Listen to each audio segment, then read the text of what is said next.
ছিলেন মমতা বন্দ্যোপাধ্যায় সর্বভারতীয় সভানেত্রী তৃণমূল কংগ্রেসে। এখন তিনি হতে চান বা হতে পারেন বা তাকে অফার করা হচ্ছে সর্বভারতীয় সহসভাপতি কংগ্রেসের।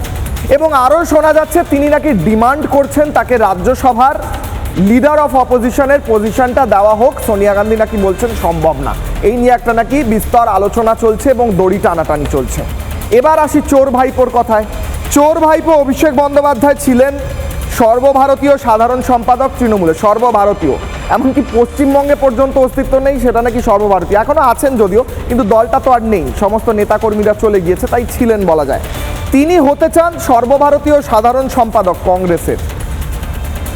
এই দ্বিচারিতাটা, এই ছেলে খেলাটা বাংলার মানুষ যেভাবে নিচ্ছে তাতে আরও অস্তিত্ব মুছে যাবে। এটা অস্তিত্ব বাঁচানোর জন্য করছেন তো চোর ভাইপো, আপনাকে আমি ওয়েল উইশার হিসেবে বলছি, আরও অস্তিত্ব মুছে যাবে।